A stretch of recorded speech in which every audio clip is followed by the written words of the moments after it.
If you smoke weed, you do understand you're a loser, right? You mean to tell me instead of working on yourself and becoming a better version, you chose to get high, looking stupid somewhere in some back corner? Actions. Yeah, just like this.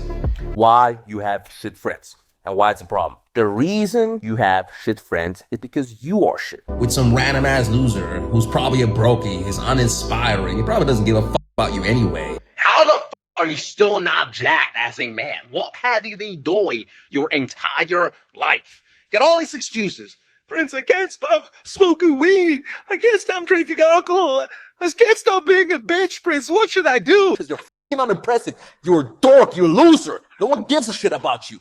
You're better off growing a ball sack and actually being an asshole sometimes and achieving shit in life. Today, for example, I ran the 860, and I ran it in an extremely fast time, faster than any one of you will ever be able to run it. Well guys, it looks like that we are back here once again with a pretty unique one today, because we recently just got done flaming Pubes Watson himself and his grifting Russian sharmuta, and now I believe it's time that we complete the circle and flame his goofy ass student as well. And the student in particular that I'm referring to calls himself Prince Fortunatus, which is already just some goober ass shit on its very own. And you're just not about to be catching me calling this dancing clown a prince or anything like that. So for the purposes of this video, we'll just be referring to him as Puby Jr. And Puby Jr. here is actually someone that we covered around a month ago after we found his testimonial for Pubes Watson, where he was verbally riding his shit. And even though he doesn't have the same embarrassing haircut as his mentor, you could damn sure see the influence that Pubes Watson had on him, and how that very influence turned him into another one of these generic alpha male swole cows. And when we did cover him last, we not only saw him just glazing Vincent dry, but also saw his goofy ass content that I can only describe as what you would get if Andrew Tate and Pubes Watson had a love child, and just consisted of bullshit like this. How do you not go broke after becoming rich? Well, by just not being a retard. When's the last time you admitted to yourself that you're actually a piece of shit? If you are broke, the reason is probably because you're an arrogant piece of shit loser. I've officially decided I'll start avoiding broke people like the pest. Most broke people are either arrogant, stupid, or just lazy and uninspiring, if I may add. Most people, in my humble opinion, are f***ing losers. Why?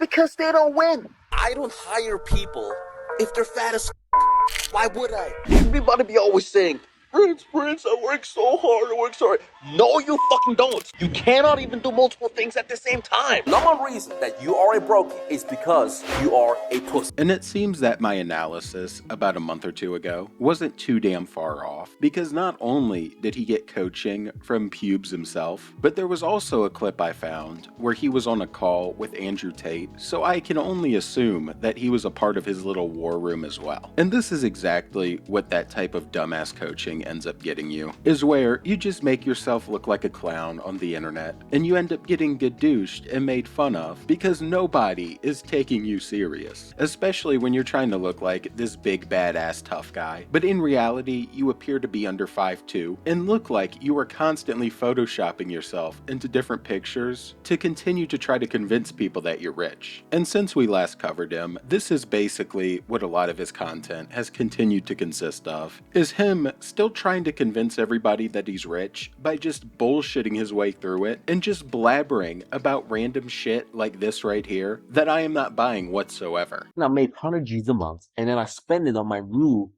Bendachi collection. Spend 2 G's, which is more than most people make in the month. I made like 50x that this month.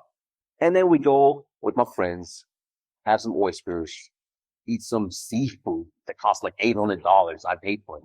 And compared to me, your life is just fucking boring.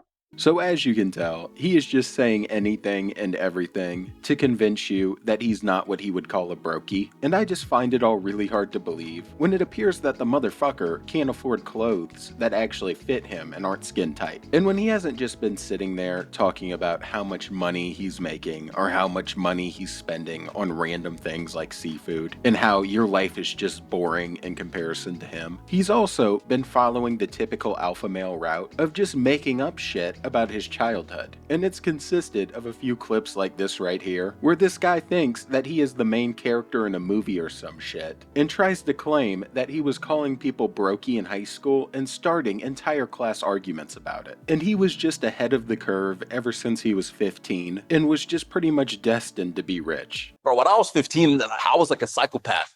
Because I looked at everyone around me. So I was already at a point, I'm like, yo, there's more to life than just having some random job. So I would be in class and I'd just say crazy stuff. I'd be like, yo, everyone who has a job is a broke. And I'll tell it to teachers and they'll get mad at me. They're like, yo, what the f is this kid talking about? And I would just have the whole class argue about why you shouldn't have a job. And then I was just like, if you're a psychopath, I would just literally think like all of you, you're all losers. It's just, you're all destined to be a nothing. And that just pushed me even more because I had like backlash. I would just have fewer like class discussions all the time.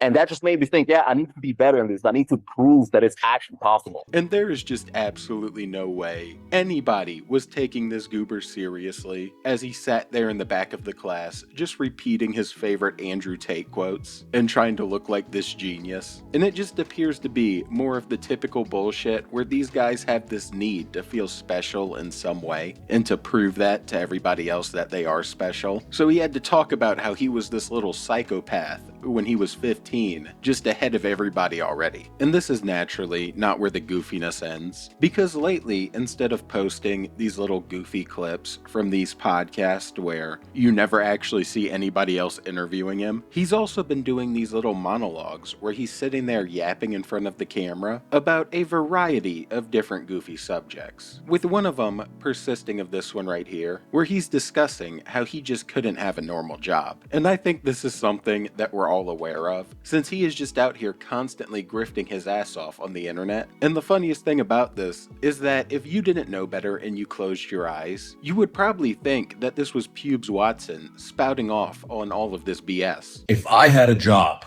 I'd be plotting my escape every single day. I'll be in front of my boss. I'll be like, yes, sir. But in the back of my mind, I'm like, I'll be gone, motherfucker. I'll be gone soon and I'll be making more money than you. Because in this economy, how the f are you just gonna be at a job and you getting paid minimum wage while inflation is eating away at all of your earnings?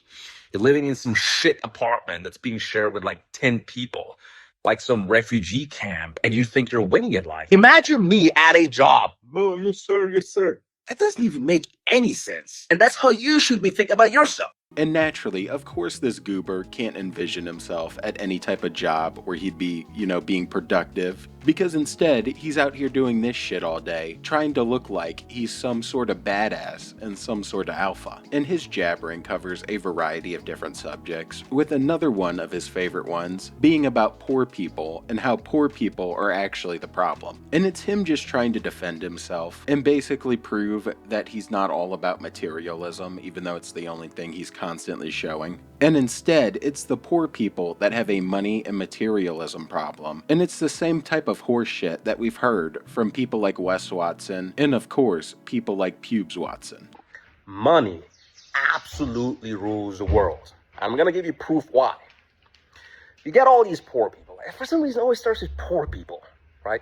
They will swear by God, I swear, money's not important to me, right? They look at the rich man or people who are trying their very best to become financially set. They'd be like, all these rich people, they love money. I don't love money. I don't care about money. But then these same poor people will spend their entire lives slaving away at some bullshit job, trying to get money, trying to get minimum wage, living paycheck to paycheck.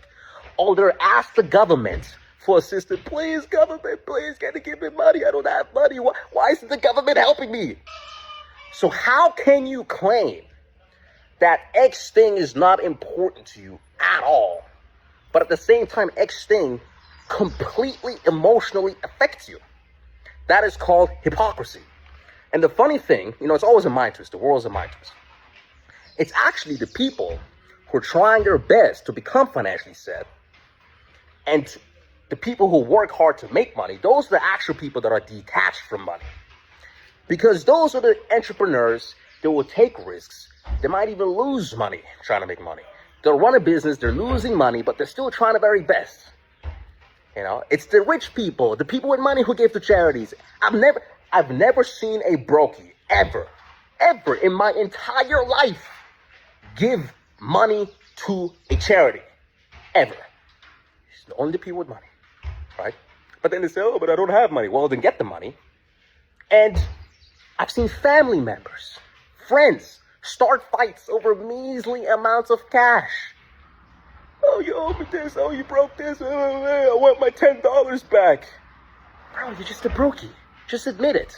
So as I'm sure you can tell, these little yapping sessions that he posts are just him basically coping in lifetime and just saying and doing whatever he needs to prove to himself that his BS that he's doing is actually correct in some way. And it's not where the yapping sessions have ended, because as we saw earlier, he also seems to be a pretty damn big fan of Andrew Tate, to where he's even using his sayings like brokey, and to where we saw him glazing Andrew on a call, just getting on his knees and opening up wide. So once he saw Tate end up losing his little boxing match, he immediately had to post a video on it and had to defend his king at pretty much all costs. And it's all just so goofy because this goober repeats the word aura like 40 times and just goes on another one of these yapping sessions where again it just looks like he's coping. Did Tate risk his aura?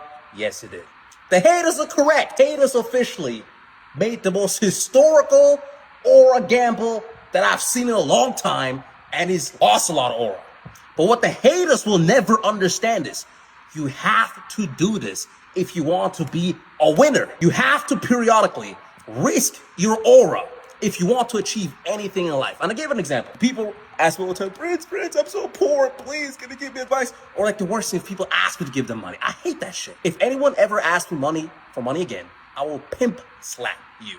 You understand? Now, they ask me for advice, and I'll tell them, look, for example, while you're working your job or while you're in school, work in your side business, work in your side hustle, invest in a mentor, try your very best to build something on the side, and then you can quit your job, you can quit your school, and then you'll be able to make money online. But people won't do that because it's an aura gamble. You might risk your job, your girlfriend might get mad at you, your friends might be hating on you, and that's what it takes to win. Do you guys understand? While I was in college, I risked all my aura all the time. I would tell people I'll make more money than you. I was working my business. In the meantime, I was traveling the world. People were telling me, hey, well, it's not going to work. Prince, you're fucking crazy. Who's the crazy guy now? You guys are working all you little puny-ass jobs. I'm rich, flying across the world. I've been like in 10 countries this year.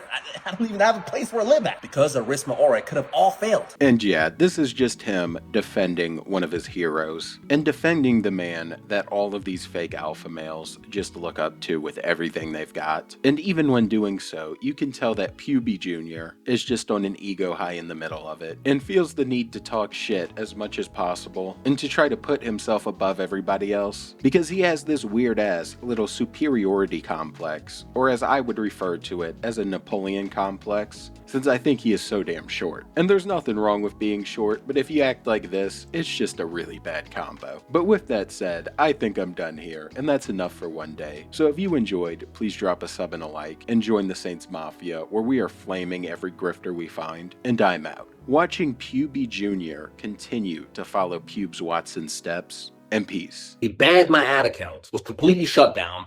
I lost all the profit that I've actually made with it. The first time I started making any type of model. I remember the first time I was in the plane. I was like, wow, I actually made money in the sky.